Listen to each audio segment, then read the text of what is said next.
La chef de la direction financière de Huawei, Meng Wanzhou, subit un important revers aujourd'hui devant les tribunaux. La Cour suprême de la Colombie-Britannique a jugé que le crime qui lui est reproché par les États-Unis pourrait aussi constituer un crime au Canada. Ça veut donc dire que la procédure d'extradition vers les États-Unis va se poursuivre. Meng Wanzhou est accusé de fraude bancaire dans l'objectif de contourner les sanctions américaines contre l'Iran. La fraude bancaire est un crime dans les deux pays, mais le Canada n'impose pas de sanctions contre l'Iran. Alex Payette est professeur adjoint à l'Université York, spécialiste des politiques domestiques de la Chine. Bonsoir, M. Payette. Bonsoir, M. Villion. Quel est l'impact, selon votre analyse, de cette décision sur les relations commerciales entre le Canada et la Chine? Bien, écoutez, à court, moyen terme, on envisage qu'il y aura peu d'impact parce qu'en fait, en termes de mesures de représailles, c'est-à-dire donc peut-être de revenir sur certaines des barrières qui avaient été mises avant, sur, exemple, le porc, le bœuf et tout ça, qui ont été remis fin 2019, ou encore le canola qui avait été remis fin mars. Donc, tout ça va sûrement revenir éventuellement. Donc, on va recréer des problèmes pour le Canada au niveau des exportations vers la Chine. Mais ce ne sera pas dans l'immédiat, étant donné que la Chine est en ce moment dans une période un peu trouble. Donc, ça va prendre plusieurs semaines, voire plusieurs mois avant de voir les effets, dirons-nous, concrets de cette décision qu'on a vue aujourd'hui. Et donc, ça va prendre un certain temps, mais est-ce que ça pourrait quand même mener à d'éventuelles nouvelles sanctions de la Chine? Est-ce que la Chine pourrait donc répondre quand même sur le plan économique? Bien, comme je disais, il y a des secteurs qui vont être affectés beaucoup plus que d'autres. Donc, tout ce qui est agroalimentaire, donc si on revient encore question porc, soya, canola, tout ça va être problématique. Et si on veut, si Beijing joue ses cartes correctement, si on veut, elle va sûrement se réapproprier ces lignes d'approvisionnement d'importation vers les États-Unis sous, en fait, l'étiquette de remplir les quotas de la première phase du traité qu'elle a signé avec les États-Unis. Donc, il y aurait ça dans un premier temps. Et dans un deuxième temps, on pourrait voir aussi une séquence de désinvestissement, surtout dans les secteurs miniers de matières premières ou d'acquisition de compagnies canadiennes par les compagnies chinoises. D'accord. Mais ça pourrait aller un petit peu plus dans le long terme. Parfait. Est-ce que cette affaire a un impact sur la décision du Canada d'accepter ou de ne pas accepter que Huawei participe au développement de sa technologie et de la technologie 5G au pays? Probablement oui, mais ce qui est difficile, si on va évaluer pour l'instant, c'est que Huawei est quand même un producteur important de la technologie 5G et qui a une capacité à déployer qui est importante. Donc, est-ce que... Et bon, elle est proche du gouvernement, donc il y a une grande problématique reliée à la fiabilité de la technologie, mais aussi à la confidentialité. Bon, et tout ça, il y a toutes sortes de choses qui ne sont pas réglées comme ça. Donc, est-ce que c'est nécessairement seulement cette décision qui pèse dans toute l'histoire? Probablement pas. Il y a probablement beaucoup plus que simplement cette décision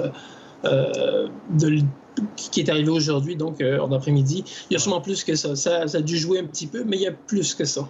Mais est-ce que Huawei pourrait dire, bien écoutez, là, nous, on demande la libération de Meng Wanzhou, vous n'allez pas de l'avant avec ça, on se retire du Canada. Est-ce que ça, c'est possible? Techniquement, oui, c'est possible, mais étant donné qu'il commence à avoir des levées de boucliers un petit peu partout, donc le mot Huawei commence à être un peu synonyme de problématique, d'association gouvernementale avec le gouvernement chinois et tout ça, donc est-ce que c'est une bonne idée pour Huawei de se retirer d'un marché pour cette raison?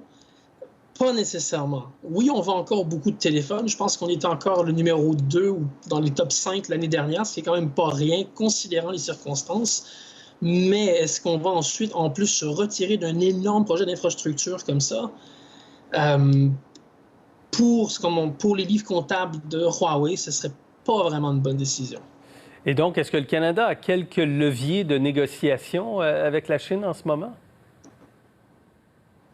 Si on parle de l'affaire Huawei, techniquement parlant, plus ou moins. Parce que, bon, si on voit, si on veut, la temporalité de la chose, la valeur de Meng, en fait, dans le temps, diminue au fur et à mesure que les choses avancent. Et le fait qu'elle ne revient pas devient un peu un nouveau normal.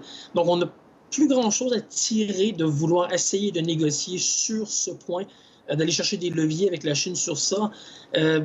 Donc, la valeur était beaucoup plus l'an dernier, au début, au tout départ, quand on l'a arrêté. Là, il y avait une valeur réelle. On aurait pu négocier quelque chose, mais aujourd'hui, plus ou moins. Quelques mots, parce que vous suivez ça de très, très près, sur Hong Kong, sur la loi, sur la sécurité nationale à Hong Kong. Il y a des manifestations, bien sûr, en ce moment, compte tenu du comportement de Pékin face à la Hong Kong. Qu'est-ce que vous surveillez de près là-dessus? Mais en fait, ce qu'on attend de voir, c'est que, revenir rapidement, c'est que, il y a les deux assemblées qui sont en cours depuis le 21, et donc c'est la grande assemblée, dirons-nous, législative, et à la journée numéro 1, donc le mercredi, l'Assemblée nationale a déposé un brouillon d'un projet de loi sur la sécurité nationale pour l'île de Hong Kong. Et ça, ce que ça veut dire, en fait, c'est que Beijing outrepasserait, tout dépendamment du point de vue d'où vous voulez le mettre, mais au sens strict, elle va outrepasser les lois locales de Hong Kong et la garantie du un pays, deux systèmes, donc dire que Hong Kong, si on veut évoluer d'une façon différente, donc aller au-delà des garanties qui ont été données à Hong Kong et imposer une loi qui, en fait, codifierait jusqu'à un certain point le lèse-majesté. Donc, qu'est-ce que ça veut dire? Ça veut dire que Hong Kong deviendrait une partie qui n'est plus indépendante de la Chine, et donc on pourrait lui révoquer son statut, si on veut, de centre financier ou son statut spécial économique qu'elle avait un peu partout dans le monde, mais surtout avec les États-Unis. Donc, si on enlève ça, on a seulement le brouillon, mais ça ne regarde pas très bien pour l'instant. Donc, si on va vers ça, le problème, ça va être pourquoi est-ce qu'on irait encore investir à Hong Kong? Très bien. On suit de toute façon ce dossier de près. Alex Payette, merci.